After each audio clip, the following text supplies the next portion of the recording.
Hello students, welcome to this session and I am Amit Gill, clinical microbiologist. और आज हम study करेंगे पेल्विक गर्डल के ऊपर। So there are two types of girdles which connect upper, that is our shoulder part which connects our arms hands to axial skeleton.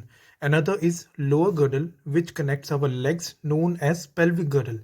सो हमारी body में दो तरह के पेल्विक गर्डल्स होते हैं। एक हमारे बॉडी के अपर पार्ट को कवर करता है और एक गर्डल हमारे लोअर पार्ट को कनेक्ट करता है हमारे लेग्स को। So our girdle has two coxal bones, these are circular coxal bones. सो अब हम जो मैं डायग्राम में दिखाने जा रहा हूँ उस डायग्राम से थोड़ा सा अटेंटिव होकर देखिए। जो बोन है हमारे गर्डल की उसे बोलते हैं कॉक्सियल बोन।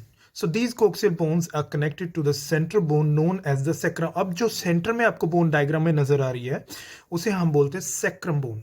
सो उसको बोलते हैं sacrum. So further is sacrum. This sacrum is connected to the below bone known as a coccyx which is rudimentary और known as tail bone. So अब आगे जो हमें सेक्रम बोन के नीचे एक छोटी सी बोन नजर आ रही है उसे हम बोलते हैं कॉकेक्स बोन, या जिसे बोलते हैं टेल बोन। ये बच्चों में, न्यू बॉर्न बेबीज में लॉन्ग होती है, बट ग्रेजुअली जैसे बेबी ग्रो होता है तो ये बोन साइज में छोटी होती जाती है। So coxal bone is made up of 3 bones. अब ये कॉक्सियल बोन जो है 3 बोन्स में सब डिवाइडेड है, जो आउटर पार्ट है। अब आप डायग्राम में देखिए, it is known as ilium, it is the largest bone, pubic bone and ischium. So coming over to the ilium bone, it has special structure known as iliac fossa. अब जो अंदर वाला part है इसका उसे हम बोलते हैं iliac fossa. It is very important bone because muscle tendon is connected to iliac fossa. अब जो iliac fossa पार्ट है बोन का, इलियम बोन का iliac fossa पार्ट है, सेंटर पार्ट है, उससे मसल्स के टेंडन्स कनेक्ट होते हैं। So it is important bone.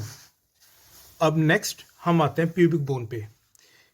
It has pubic crest, muscle tendon is attached to the pubic crest. अब pubic bone में जो इस बोन का पार्ट होता है उसे हम बोलते हैं, जो डायग्राम में आप देख रहे हैं, it is pubic crest. अब जो pubic crest है उसके साथ भी muscle tendons connected होते हैं। अब next coming over to pubic symphysis. This is single cartilage between two bones. अब बाकी अब तक जो हमने बोन्स पढ़ी ये पेयर में होती हैं, लेकिन जो प्यूबिक सिम्फिसिस होता है this is single cartilage. This single bone होती है बिटवीन दोनों बोन्स के जो पेयर्स हैं उनके बीच में, जो आप डायग्राम में देख रहे हैं, that is pubic symphysis. This is single cartilage bone between two bones.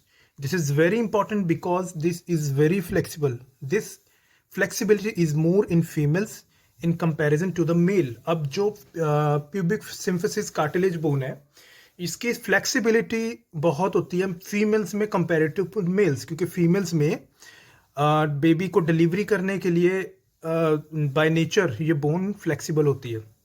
Another very important part is acetabulum. अब एसिटाबुलम, अब आप डायग्राम में साइड पे देख सकते हैं, दोनों साइड पे acetabulum, it is a hole और डिप्रेशन।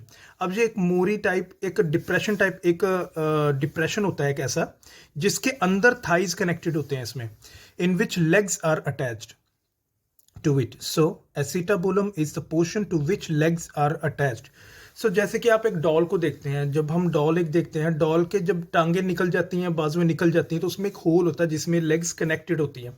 सो दैट सेम वो उस पार्ट को हम बोलते हैं हमारे नीचे बोन में, उसे बोलते हैं acetabulum. And another is obturator foramen. It is a hole or a space in a pelvic girdle. अब जो नीचे डायग्राम में आप obturator foramen होल देख रहे हैं, एक स्पेस देख रहे हैं दोनों साइड पे, वो हमारे पेल्विक गर्डल में होता है। अब जितनी हमारी ब्लड वेसल्स और ब्लड वेन्स होती है, सारी बॉडी को ब्लड सर्कुलेशन वहीं से ही पास होता है। सो अब ब्लड वेसल्स और nerves pass through these foramen through out the body. आगे है pubic arch. It makes angle between two bones, ischium. If this pubic arch or angle is more than 90 to 100, then it is female, and if it is less than, it is male pelvic girdle. अब जो pubic arch है females में ज्यादा होता है, pubic arch जो angle होता है, जो सबसे नीचे आप डायग्राम में देख रहे हैं, pubic arch, और मेल्स में कम होता है।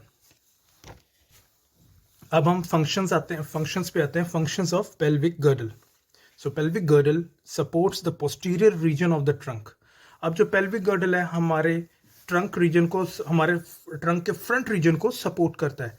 It provide surface for the attached of the muscle of the legs. अब हमने पीछे पढ़ा था कि मसल्स के टेंडन्स के थ्रू इन पेल्विक गर्डल्स हमारे कनेक्टेड होते हैं। नेक्स्ट है it protects the soft organs present in the pelvic girdle. अब हमारे पेल्विक गर्डल में जो वाइटल ऑर्गन्स होते हैं, फॉर एग्जांपल किडनी हो गया, ब्लैडर हो गया, उसको ये सॉफ्ट ऑर्गन्स को प्रोटेक्ट करता है। In its acetabulum femur articulates.